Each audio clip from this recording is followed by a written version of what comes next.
Tonight on Wings, take off with U.S. Air Power. From bases around the world, American Air Power stands ready to scramble at a moment's notice to meet any challenge. From high-precision attack jets to heavy bombers, the U.S. arsenal is capable of delivering a devastating blow to any corner of the earth. High-tech reconnaissance aircraft keep the Strategic Air Command in touch with worldwide developments. Aircraft carrier battle groups patrol the seas. Tonight, soar high with U.S. Air Power on Wings.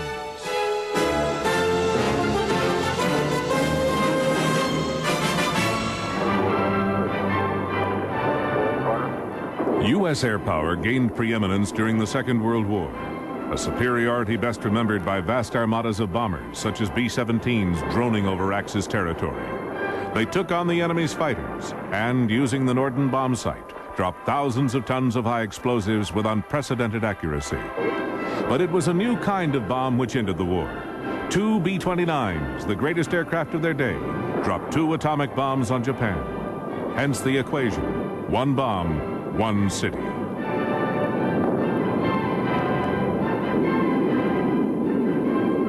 Along with nuclear weapons came jet airplanes, like the F-80 Shooting Star, the F-104 Starfighter, which was the first aircraft to fly at twice the speed of sound, and the high-flying U-2.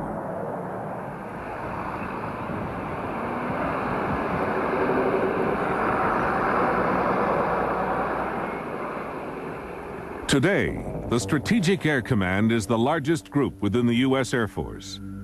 It is headquartered at Offutt Air Force Base, Nebraska.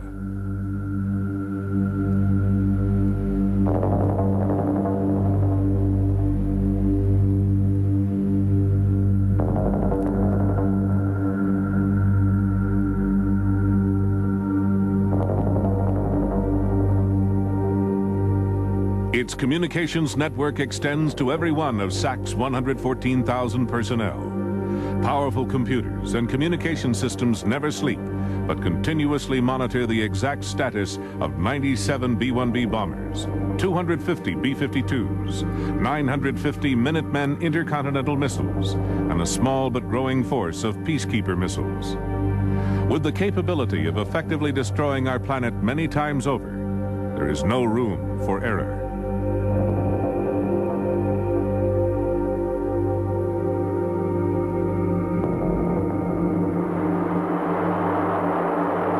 Some of SAC's aircraft carry no weapons, though they are the most powerful and most costly aircraft ever built.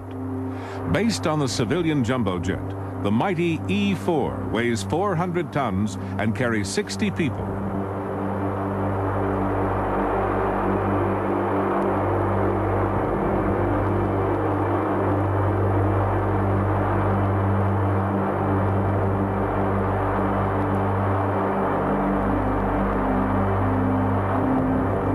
In times of crisis, the commander of SAC and the President of the United States would each be safely transported aloft in an E-4 command aircraft. Once aboard, they would direct all U.S. Armed Forces, even if Washington no longer existed.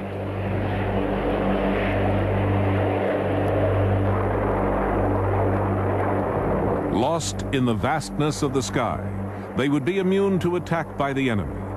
With aerial refueling by the KC-135 Stratotanker, they could stay airborne indefinitely.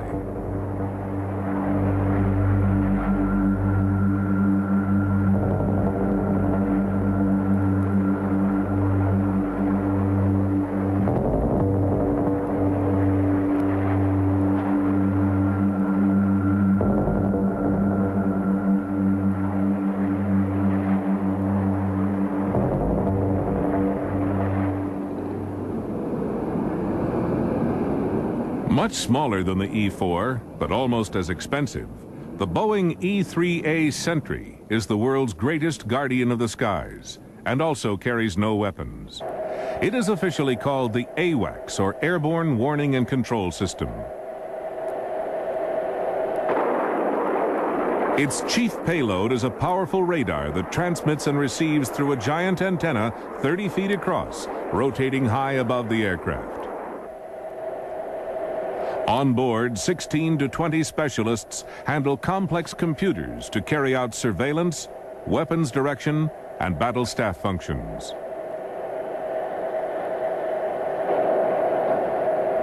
Without firing a shot, the E-3 dramatically multiplies the effectiveness of U.S. air power. As the rotodome turns, it sweeps the radar beam to all points of the compass. From over 5 miles above the Earth, the radar can see everything of interest on or above the surface out to a distance of 250 miles.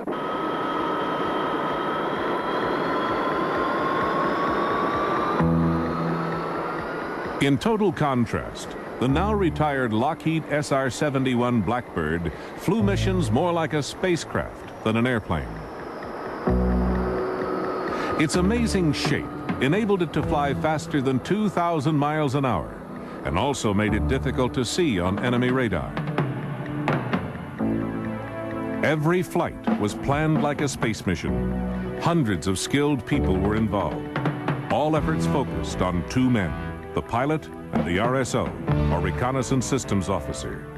Dressed in full pressure suits, they looked more like astronauts than pilots.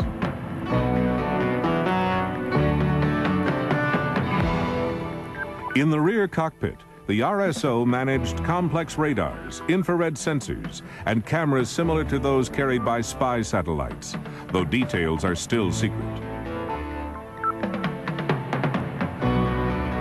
Up front, the pilot flew the amazing airplane. For crew safety, escape systems that could operate at over 100,000 feet had to be developed.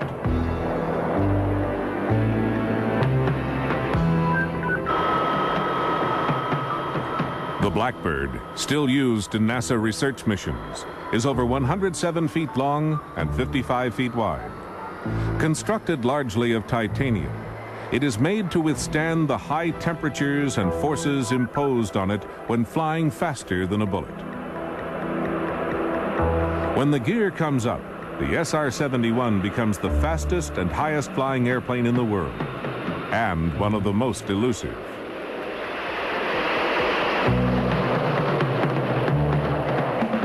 A contributing factor to the Blackbird's stealth is that it flies at over 80,000 feet, or 16 miles above the Earth.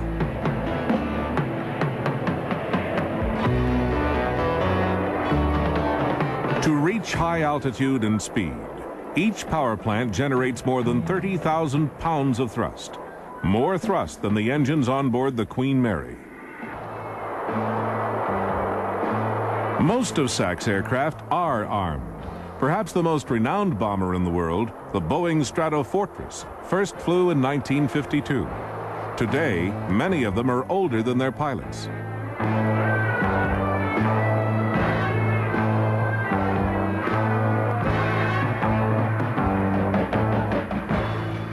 Though originally designed to fly at 40,000 feet, carrying a few nuclear bombs, these B-52Ds were rebuilt to fly at low level and carry up to 40 tons of conventional high explosives.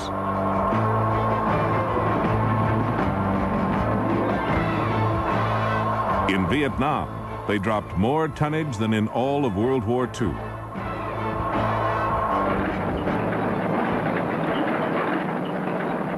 Today, only the latest versions of the B-52 are in service. These are the G and H models. A vital weapon carried is the ALCM, or ALCM, Air-Launched Cruise Missile. At the bomber's base, a special truck brings up ALCMs for loading aboard the aircraft. A B-52 can carry 20 of these awesome weapons, 12 under the wings and 8 on a rotary dispenser inside the fuselage.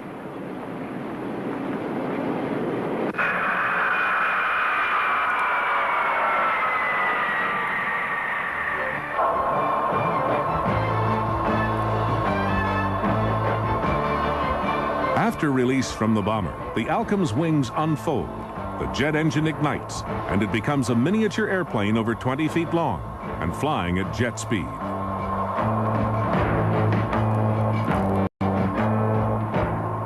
Each cruise missile is armed with a powerful W-80 nuclear warhead. It can guide itself a distance of more than 1,500 miles and deliver its warload with great precision on a chosen target.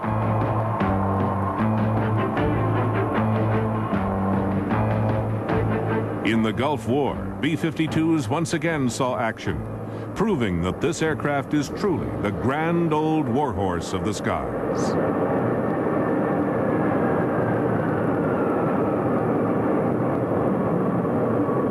Been around for 30 years. I've heard that there's even been 3 generations in a family of B-52 pilots. So that's pretty neat.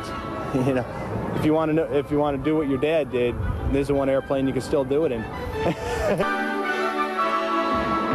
The Rockwell B-1B has 4 engines, half as many as a B-52, but they are twice as powerful. Aerodynamically, the B-1B differs dramatically from its older predecessor. For takeoffs and landings, its pivoted swing wings can be extended to full span. During supersonic flight, they are folded back for maximum efficiency. Low supersonic speed is used for the long haul toward the target, while high subsonic speed can be used for the final low-level dash to the weapon's release point. Unlike the B-52, the new bomber, which is manned by a pilot, co-pilot, and 2 systems operators, was specially designed to attack at low level. This is achieved using advanced navigation aids to deliver free-fall bombs with greater accuracy. It was especially designed to be difficult to detect on enemy radars, and its apparent size, as seen by radar, is only 1/100th that of a B-52. It is, however, not a true stealth aircraft, and the more advanced bomber has been developed by Northrop for service in the 1990s.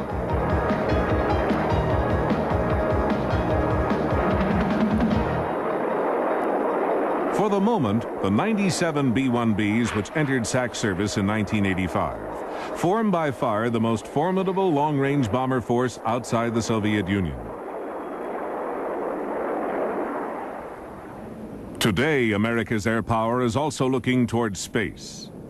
NORAD, the North American Aerospace Defenses Command, is a binational organization operated by U.S. and Canadian forces.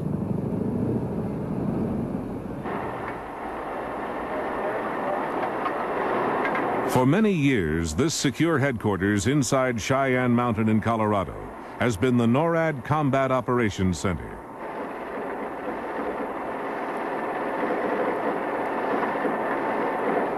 Cheyenne Mountain keeps track of hundreds of satellites orbiting the Earth, including many of Soviet military origin, and a total of 5,800 objects drifting in space.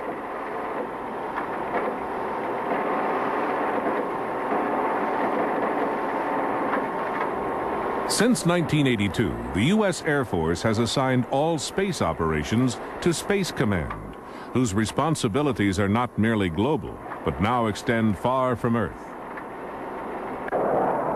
Space Command operates 23 worldwide space surveillance units. 3 of the largest, located in Alaska, Greenland, and England, comprise the Ballistic Missile Early Warning System. These BMUS stations monitor outer space to watch for ballistic attacks on North America and the United Kingdom.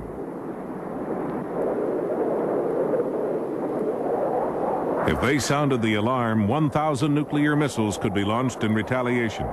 In fact, America's strategic missiles are designed to ride out an attack and remain launchable long after an initial nuclear exchange has taken place.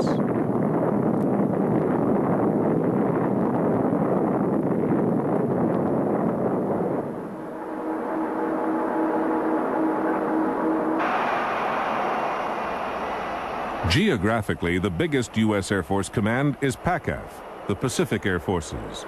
They cover a third of the world, from Hawaii to Asia. Typical of PACAF's operations is that at Kunsan Air Base in South Korea, where McDonnell F-4D Phantom II fighters are loading 20mm gun pods and GBU-10 laser-guided smart bombs. They also carry electronic countermeasure pods to defeat hostile radars. These famed fighters have recently been replaced by the F-15 Eagle and the F-16 Fighting Falcon.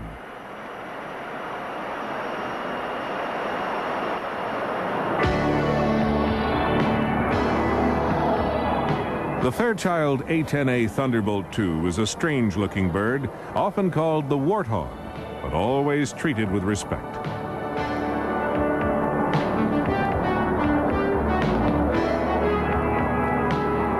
Designed to kill tanks, it has the most powerful aircraft gun in the world. Its 1,350 rounds of armor-piercing 30mm ammo are fed into the magazine with a powered loader.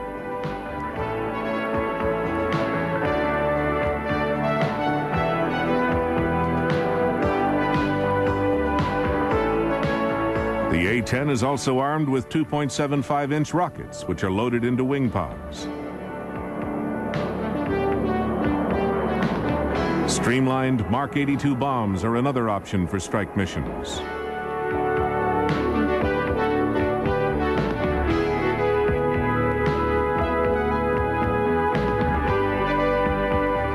A single-seater, the A-10A has 2 turbofan engines at the rear and a thick bathtub of titanium armor around the cockpit.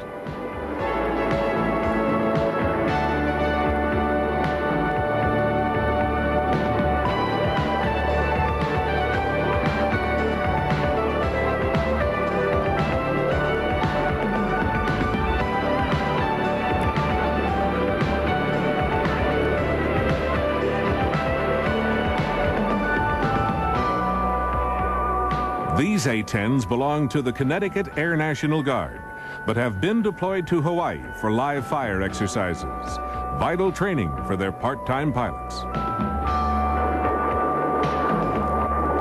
More than any other fixed-wing airplanes, the A-10 stays low during combat.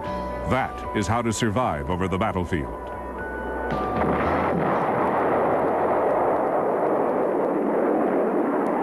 Of all the aircraft in today's arsenal, the one most young pilots want to fly is the General Dynamics F-16 Fighting Falcon. These F-16s at Hill Air Force Base in Utah were some of the first in service. Fuel tanks, bombs, and 20mm ammo go aboard as the ground crews prepare the aircraft for training.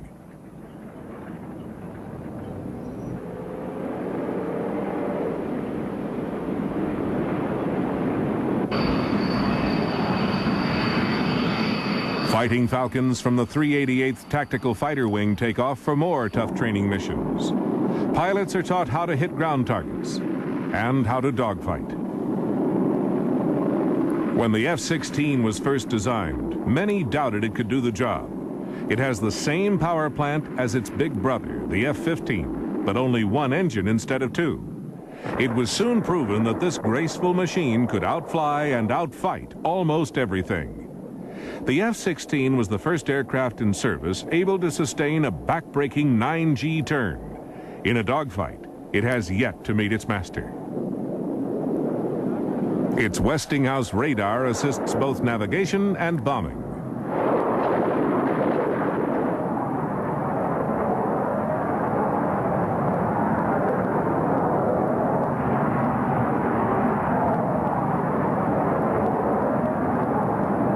For air combat, the Sidewinder heat-seeking missile is deadly accurate. Air-to-ground loads, such as cluster bombs, can weigh up to 6 tons, and still the F-16 is probably the most agile aircraft in the sky.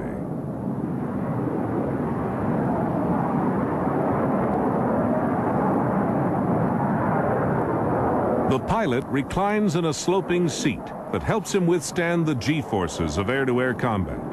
He has a transparent canopy all around, giving a perfect view.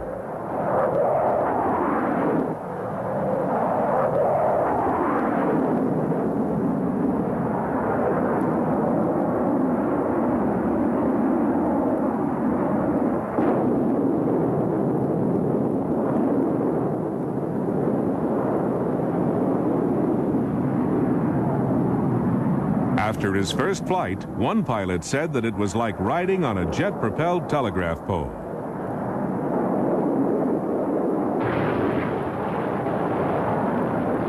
USAF, or U.S. Air Force Europe, stations U.S. aircraft on the eastern side of the Atlantic to support the American commitment to NATO. Its fighter assets in Europe include F-15s and F-16s. In the event of war, vast air reinforcements could cross the Atlantic.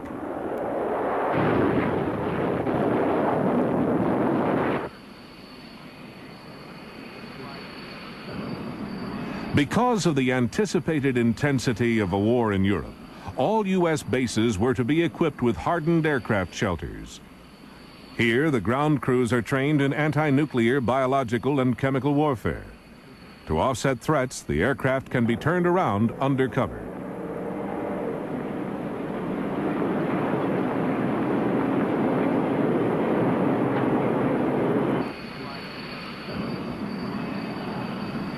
Hardened aircraft shelters at Lakenheath in England are home to the General Dynamics F-111F Aardvark.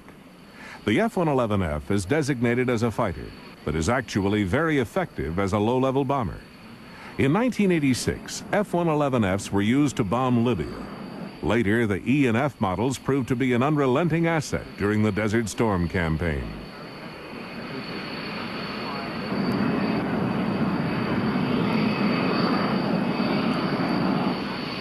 F-111s carry over 12 tons of bombs. They were also the first aircraft with pivoting swing wings, used during heavy load takeoffs and for flight at supersonic speed.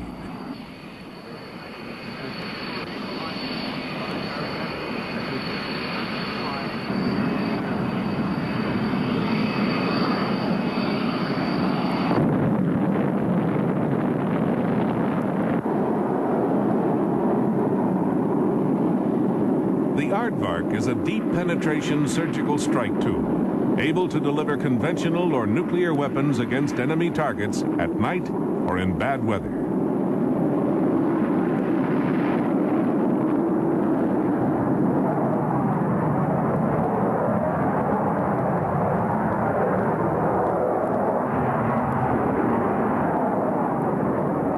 The crew of two sit side by side, flying just above the deck. In bad weather or over rugged terrain calls for strong nerves and quick thinking. That's the only way to hit the target and stay alive. The plane is totally automated in the sense that it will go where we've programmed it to go. It will physically fly over the ground at 200 feet. And the airplane looks ahead of itself with a radar set and sees the hills in front of us.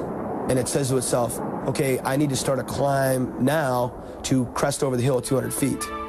And I tell you, when we're down at 400 feet at night, when you can't see outside or when you're in the clouds, and we have absolutely no visibility outside the window. Of the many versions of the F-4 Phantom to see Air Force service, the one destined to remain around for some time is the RF-4C. This Phantom isn't loaded down with weapons, but is loaded with infrared radar, special cameras, and side-looking radar, used when flying reconnaissance missions through enemy territory. 5,200 Phantoms were built.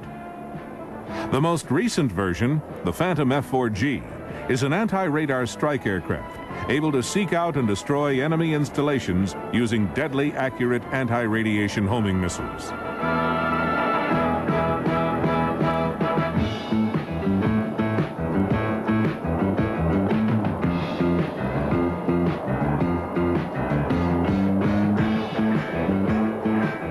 The feisty little Northrop F-5E Tiger II never played a frontline role with the U.S. Air Force, but probably went through more aerial combat engagements than any other fighter. Painted to look like Soviet MiGs, they served as aggressor aircraft, playing the part of the enemy. Flown by the best fighter instructors in the business, their task was to turn the average fighter pilot into an unbeatable one. They've recently been replaced in the bad guy role by the F-16.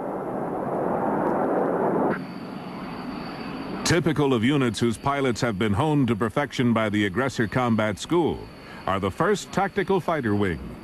The premier fighter group with Tactical Air Command, they're equipped with the fearsome McDonnell F-15 Eagle. Here they are deployed at Camp New Amsterdam in the Netherlands. The F-15 is unquestionably the #1 fighter in the Air Force. First flown in 1972, the Eagle is a worthy successor to McDonnell's Phantom. The F-15 is powered by 2 Pratt & Whitney turbofan engines, providing almost 25 tons of thrust. The F-15 is a large aircraft, much heavier than a B-17 bomber of World War II. It can fly at nearly 2.5 times the speed of sound and is a deadly enemy in combat. The Eagle wields a 20mm gun, 4 big Sparrow radar-guided missiles, and typically 4 Sidewinders. Using its Hughes radar, the F-15 pilot easily finds the enemy, locks on, and fires.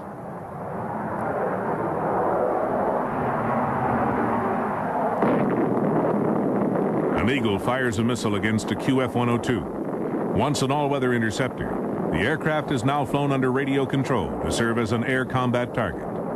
Perhaps this is a better way to die than in a scrapyard. Today, the McDonnell plant is building a new kind of F-15, the F-15E. This Eagle can let go over 23,000 pounds of bombs.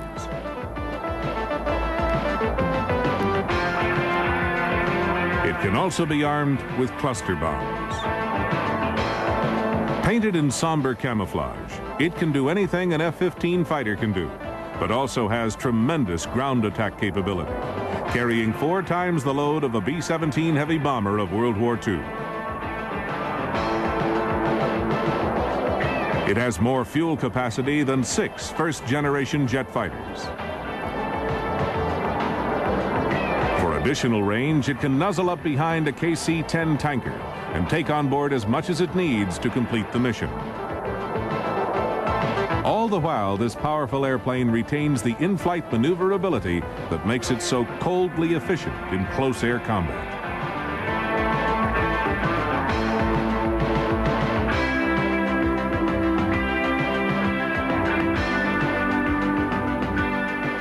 Early F-15 fighters were single-seaters, but this new dual-role version adds a backseat for the weapons system officer and a second pair of eyes to watch for enemy aircraft. Much larger planes dominate MAC, the U.S. Air Force's Military Airlift Command. A huge organization with worldwide responsibilities, MAC's most numerous airlifter is the ubiquitous Lockheed C-130 Hercules. It was first flown in 1954. Still in production, this aircraft can put down almost anywhere, disgorging anything from an armored vehicle to 20 tons of rice for famine relief. A standard mission is paratrooping, and 64 or even 92 fully armed troops can drop from the doors on either side.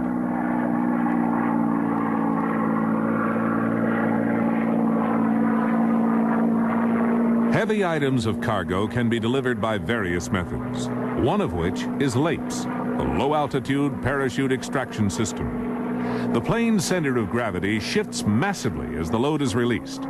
Pilots lacking a cool head and a steady hand don't last long. The C-130 can also conduct covert operations, including the insertion of Navy SEALs into enemy territory, a demanding and dangerous task under any circumstances.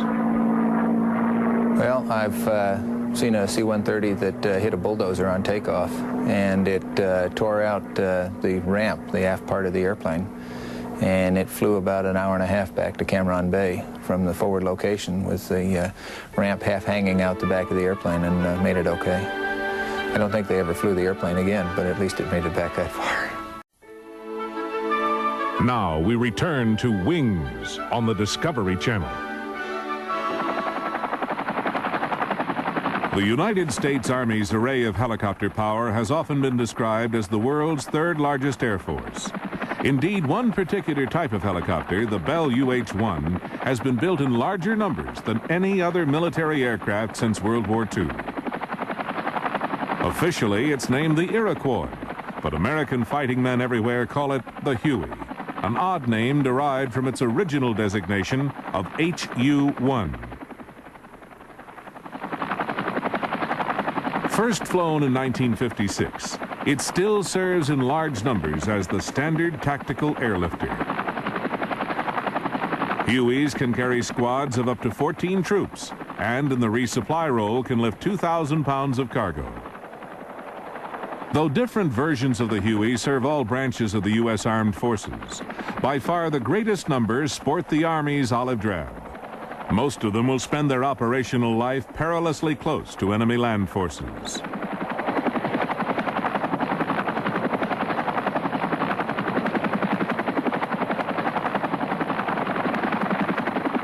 They survive by flying nap of the earth, often literally brushing through grass and treetops whenever they're within range of hostile missiles or artillery. Hueys never stay in one place for long, and their pilots have plenty to do, having to navigate accurately, keep an eye open for enemy fighters, and, perhaps the most unnerving of all, avoid wire strikes. They must also avoid being overrun on the ground by fast-moving mechanized enemy units.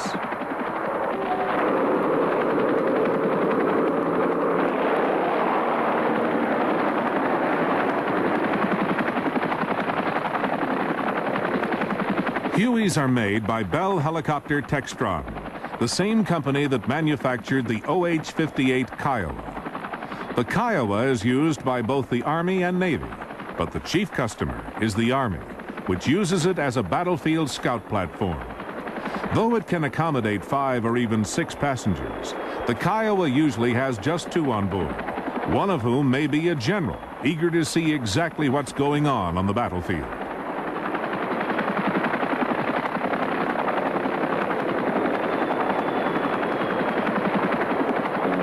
This is Bravo Tango 42. Enemy armor at November Bravo 185120. Such reconnaissance means ground-hugging, nap-of-the-earth flying. To counteract a catastrophic wire strike, Army Kiowas are fitted with cable cutters. Helicopters do much more than fly trucking and scouting missions. These tough brutes could take on an armored division. They are the Cobras, or Snakes, officially named the AH-1G Huey Cobra.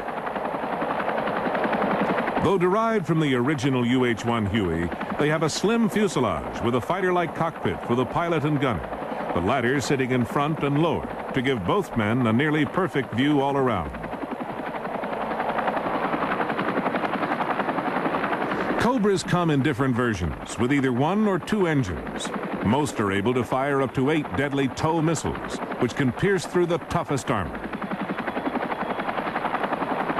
Under the nose is a power-driven turret with a 20 or 30 millimeter cannon. Each Cobra also wields up to 76 air-to-ground rockets. When enemy armor appears, the Cobra cautiously unmasks for a few seconds, just long enough to fire a TOW missile and guide it to its target.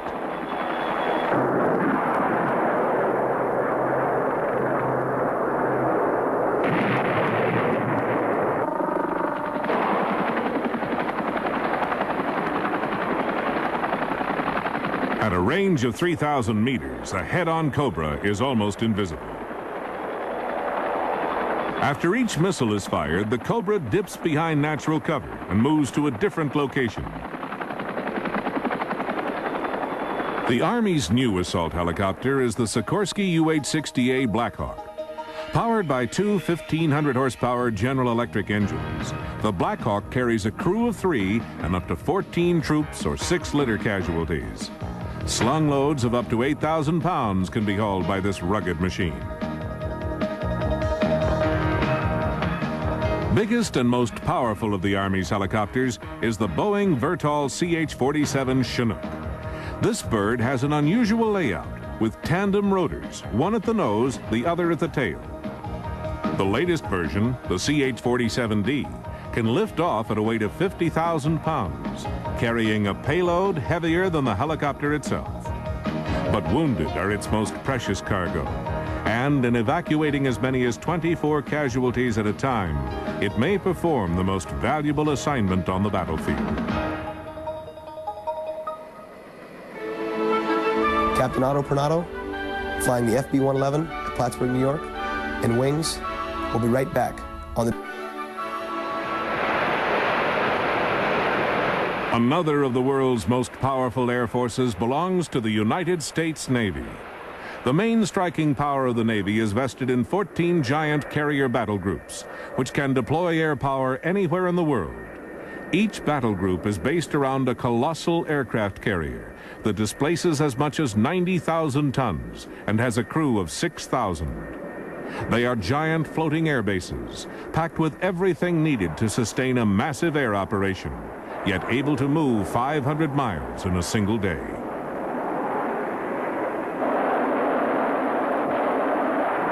At over $30 million each, the Grumman F-14 Tomcat is one of the world's most expensive fighters.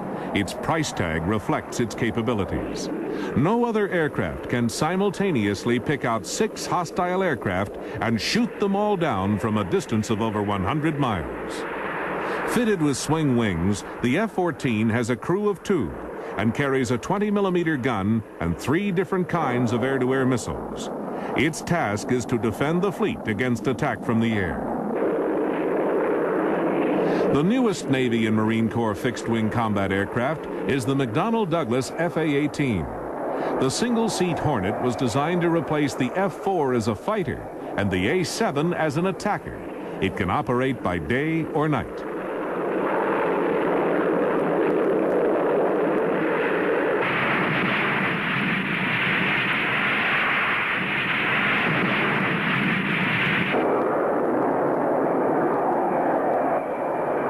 The Navy's counterpart to the AWACS is the Grumman E-2C Hawkeye. It carries 2 pilots and 3 operations specialists, plus a powerful radar able to detect anything of significance within 3 million cubic miles of sky.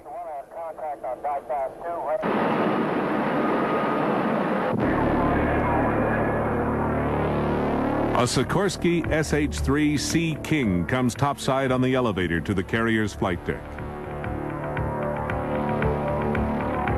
After unfolding, it departs on an anti-submarine mission, carrying anti-submarine warfare sensors and 2 Mark 44 and Mark 46 torpedoes. The dunking sonar is used to locate submerged submarines. Smoke markers pinpoint the position of the sub. To prolong their patrol, Sea Kings can undertake in-flight refueling. The helicopter simply cruises along beside a friendly warship, taking on a fresh supply of jet fuel.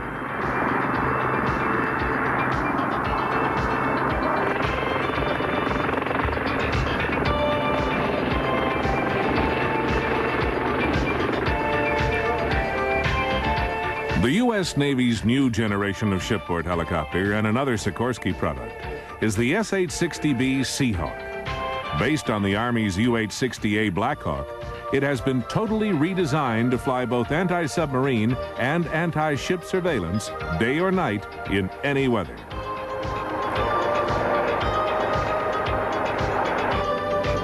The Seahawk has 25 launchers for sonobuoys used to detect submerged submarines.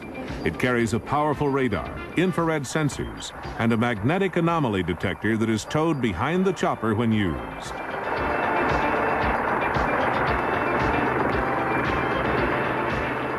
When it finds a submarine, the SH-60 can attack with 2 parachute-retarded torpedoes.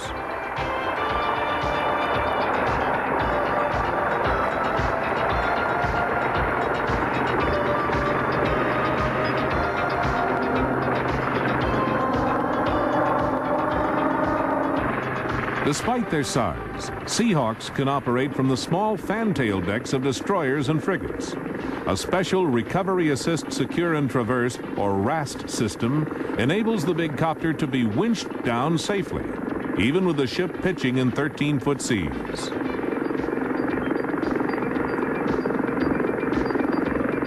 The biggest and most powerful helicopter in the Navy, the MH-53E Sea Dragon, is a special mine countermeasures version of a helicopter originally developed as an assault transport for the Marine Corps.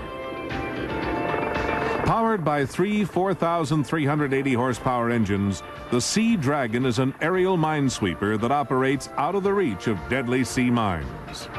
Its internal fuel capacity is augmented by a large sponsor tank on each side, adding an additional 3,200 gallons. The Sea Dragon has the power to handle any kind of mine-sweeping gear. Not only must a huge sledge be pulled through the sea, but it must be fed with electrical power. Typical of such operations, the giant helicopter works with a Mark 166 magnetic influence sledge. Among other tasks, the sledge can detonate magnetic mines. Each arduous towing mission can last up to 4 hours.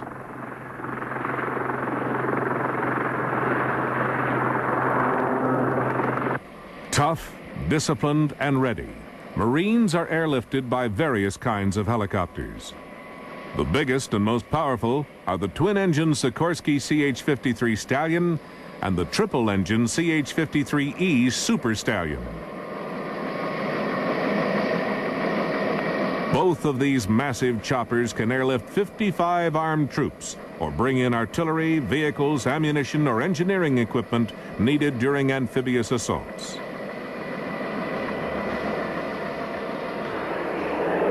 Alone among U.S. forces, the Marines use short takeoff vertical landing warplanes that can operate without the use of extensive airfields.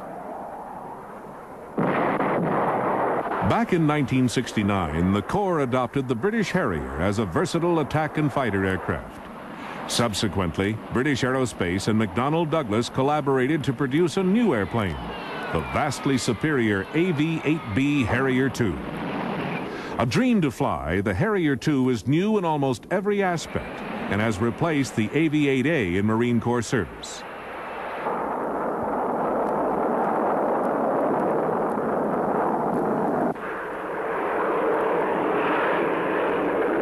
It has a single-seat cockpit that owes much to the Hornet. Advanced electronic displays predominate. For ground attack, Harriers use the Snake-Eye retarded bomb.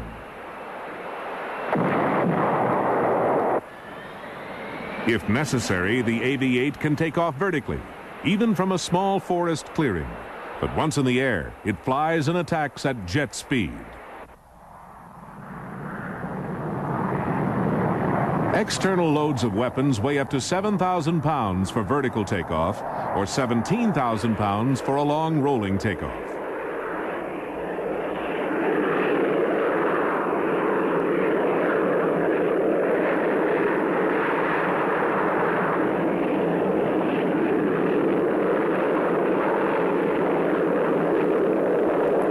Rolling takeoffs are also made from the flight decks of amphibious warships.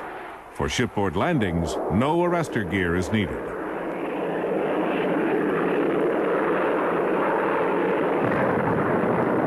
During the Falklands War, the British proved that jet-lift aircraft can fly combat missions when all other warplanes are grounded by bad weather.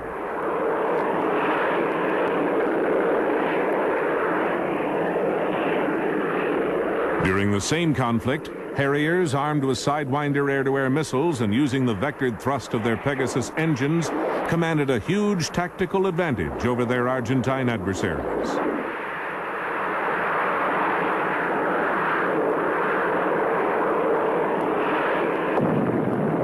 The Harrier II introduces a new 25mm rapid-fire cannon.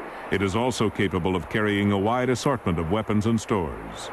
Though the Harrier II is a truly impressive machine, plans are already afoot to produce a supersonic version of this remarkable aircraft. Overshadowed numerically by the Soviet Union, the diversity and above all quality of American air forces makes the United States the greatest single air power the world has ever seen. Future advances in design, weapons, and electronics are certain to keep her in that position well into the future.